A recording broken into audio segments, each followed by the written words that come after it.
avec mon collègue Anne Fang.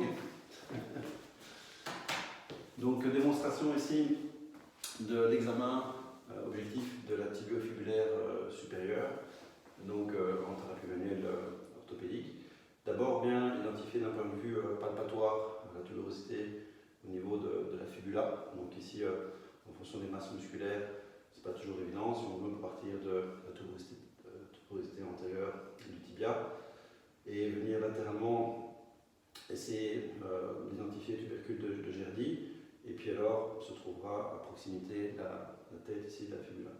Donc on a un triangle, si on prend les deux points, TTR ici, tête de la fibula, au milieu on a le tubercule de Gerdy, donc c'est trois repères osseux assez classiques. Ici l'idée c'est vraiment de venir sur la tête ici de la fibula. On va d'abord, dans un premier temps, en cas d'entorse ou d'autres troubles musculo-squelettiques de la cheville, on va investiguer trois articulations, enfin quatre, tibiofibulaire supérieure, tibiofibulaire inférieure, tibio-talienne et la sous-talienne, puisque il y a des synergies en chaîne cinétique par rapport à ces articulations.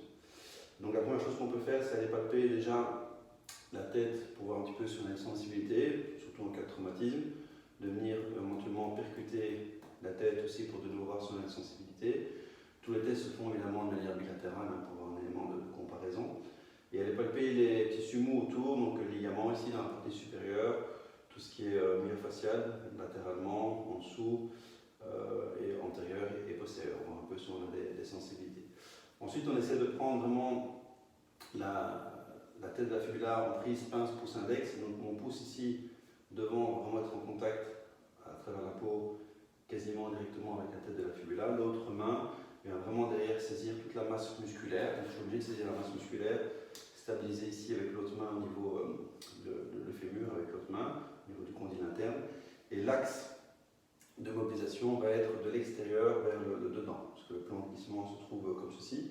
Donc il ne faut pas mobiliser comme ça, il faut vraiment avoir un axe en direction du pubis.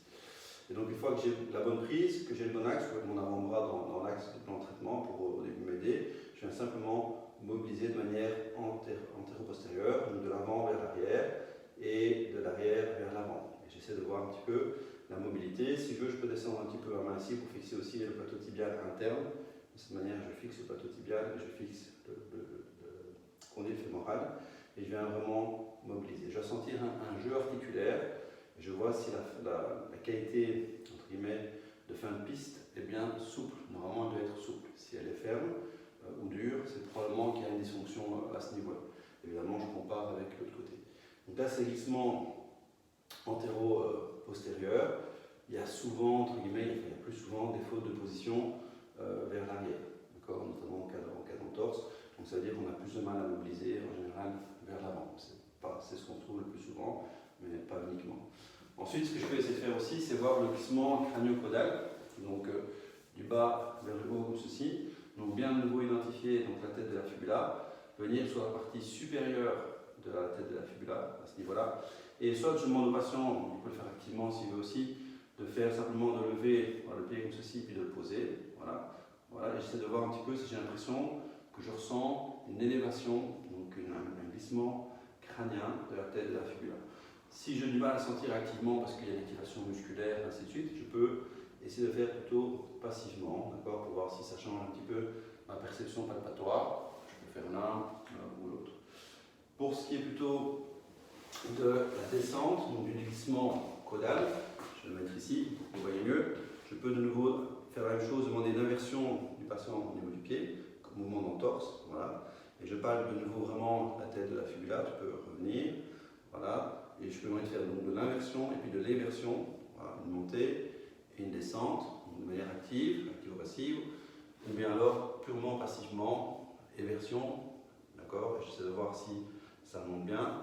Ou bien inversion, et j'essaie d'évaluer la descente. D'accord. Évidemment, on comparera toujours côté gauche et côté droit. Donc ça, c'est une position dans laquelle on peut faire sur le dos. En couché latéral aussi, éventuellement, en couché latéral gauche, c'est bien. En couché latéral, donc là, je vais montrer sur l'autre jambe. On va attendre cette jambe-ci. On met l'autre jambe ici, le pied sur le mollet. Je peux éventuellement, de nouveau, bien repérer ma tête à la fibula. Je peux éventuellement venir pousser avec mes pouces de l'arrière vers l'avant, d'accord, donc postérieur antérieur, comme ceci, et venir sentir avec mon index ici le glissement antérieur, voir si je perçois un glissement antérieur. Si la prise n'est pas très confort ici au niveau du pouce, je peux prendre éventuellement toute mon éminence hypothénaire bien fixée ici, la cheville, et pousser vers l'avant. Là, on est déjà plus dans un cadre de mobilisation. On peut évaluer éventuellement un petit peu la raideur, la sensibilité aussi. Donc voilà, si la provocation des symptômes, c'est toujours mieux.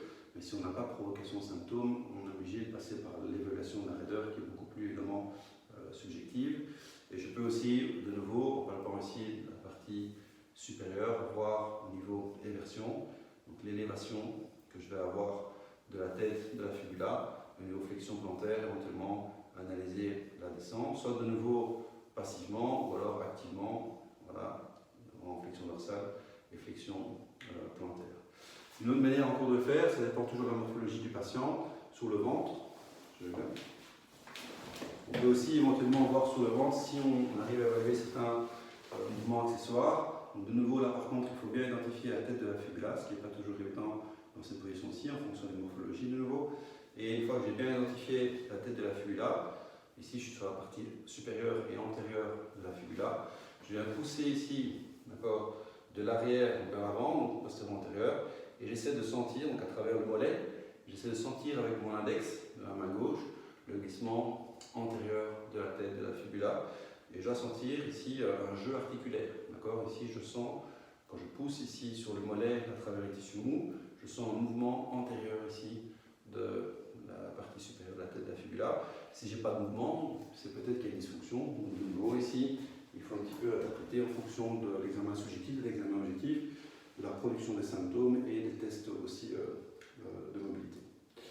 Ok, donc ça c'est pour la fibula supérieure, donc le bilan des différents glissements, des mouvements accessoires.